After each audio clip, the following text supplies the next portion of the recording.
Where does your oil come from, and where do you play golf? The questions that are being answered by this man, David Allard. Thank you for being here. My pleasure, John. All right.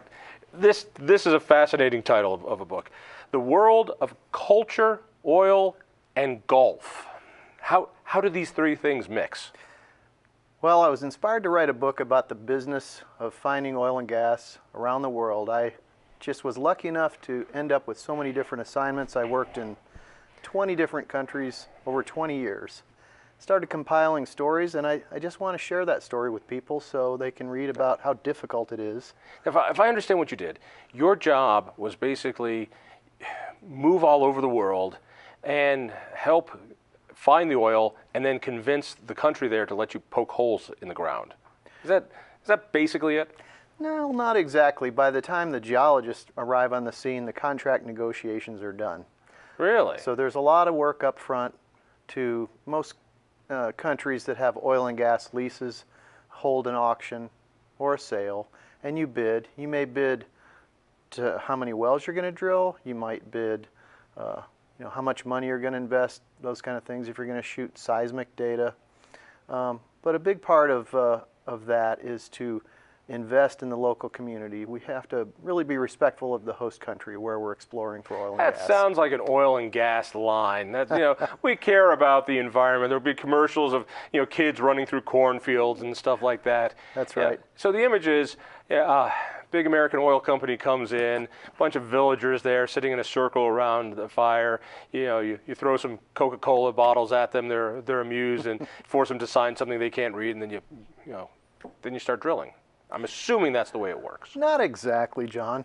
First happens is you negotiate with the government oil company or the government itself, establish a contract, and then when you get to work, by the time the geologist arrives on the scene at the local village area, I mean, you don't drill right in your villages, but the long-term First, you got to scare the people out. Oh, no. I've watched these movies. That's right. You run them out of town, and there's always that one holdout, and you got to blow up their house or something, and then they're gone, and then you can get down to business. Yeah, my experience over the 20-plus years is we employ as much local labor as possible. All the jobs, the laundry, the cooks, the drivers, radio operators, etc. But the real win is if we find an economic volume of oil and gas, then the country has an infusion of value, and it creates jobs longer term. Give me the challenge, though. All right, This has got to be weird. You're a Colorado boy, right? I am, All yes, right. indeed. So we both grew up in Colorado, and you find yourself in the middle of Karjakistan, and you're working with these people. What's the weirdest place you've had to go, and where that just blew your mind? I would say Chad, Central Africa. Years ago, the company I was working for, they drilled a few wells, found some oil, but suddenly there was a war with Libya and a civil war. Just an awful place, and it was terrible. One of the 10 poorest countries in the world. And you go into just like you said, we're drilling wells in the vicinity of mud hut villages that grow cotton for a living. And so you just feel so bad for these people, but I just know in my heart we're doing it as safely as possible. And if it's successful, we create wealth. And actually, Chad's a great story. That became a major discovery, and they built a pipeline, and that's infused a lot of capital into the country. And the World Bank helped them out with the loans. Have you ever felt in and stuff. danger? I mean, you've been to some pretty odd places. Have you ever felt like, I don't want to be here right now. I'll come back in 6 months. Anything like that? Absolutely. That's in fact one of the selling points of my book. I've been in jungle situations where rebels have come in with demands, toting guns. Really, where's that? That's in Guatemala, South America. They wanted you to fill up their car? What did they want? Well, they came in the first visit and just wanted some food, and they were very nice, and then they came back and took hostage of the entire location and demanded just a ton of material and said, if it's not delivered in a week, we're going to blow this place up. And that's when 500 Guatemalan regular army just appeared on the scene, and they vanished into the jungle, and there was thankfully not a firefight with us in the middle. But that could have gone south in a second. In a second. That could have been a really tough situation. Isn't there a point where you go, that was interesting, I got something to tell my bar buddies back home in Denver, I am getting the hell out of here? Did you?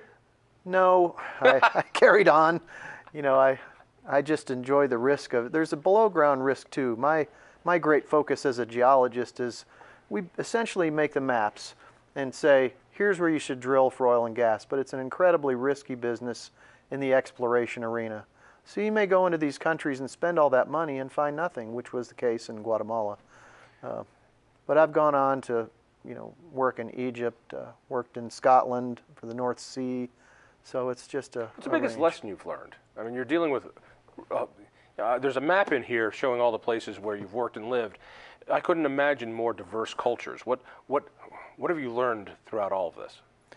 Well, as far as doing our job, it's get the most data you can, reduce risk. When you say data, what does that mean to a layman?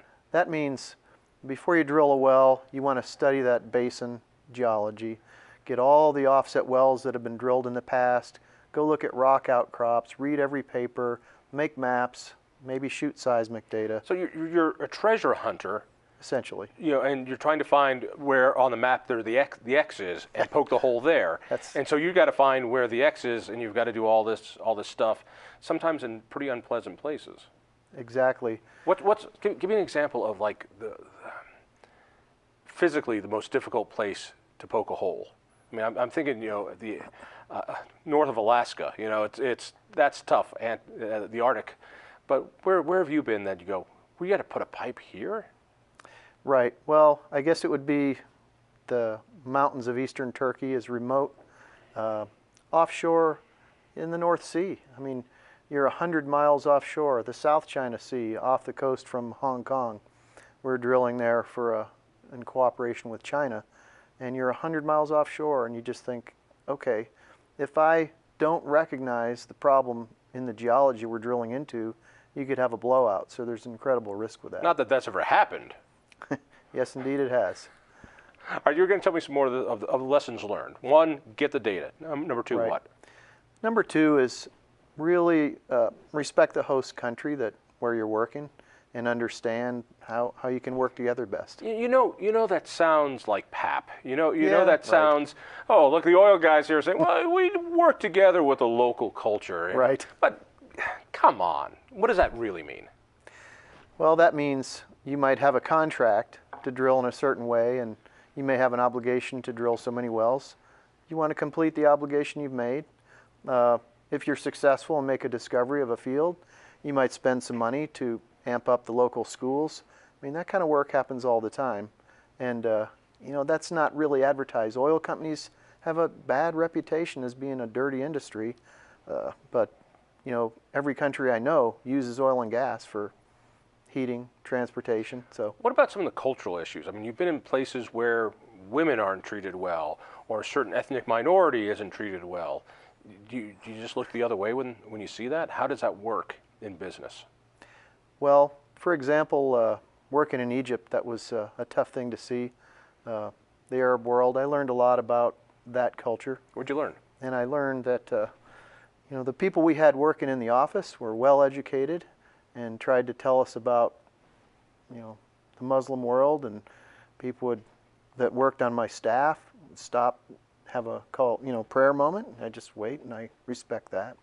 But women are treated differently in some cultures. And give me some detail. In the Muslim world, as we were in Egypt those 5 years, we saw the economy going down and tourism going down. There was more incidents of terrorism. And we noticed that the women used to come to work not covered, and Egypt was very open and more Western. And as those years went on, the women would come to work covered. And they would be under pressure from their own families to follow the Muslim way. And so my company at the time started building schools for girls specifically because they were not getting the same shake and opportunity for education. You damn evil oil companies. All right, quickly, we've only got about 10 seconds left. Where was the best place you golfed? Has to be Scotland, the birthplace of golf. Did you golf St. Andrews? Is that the place, the Mecca? The original old course, St. Andrews. I've played it forwards and backwards. That's a good golfer, which I don't do. Thank you so much. Check out the Jon. book. I'm Jon Caldara. Listen for me on KHOW Radio. Read me in the Denver Post. Tell a friend about the Independence Institute. That's thinkfreedom.com. We'll see you next week. you.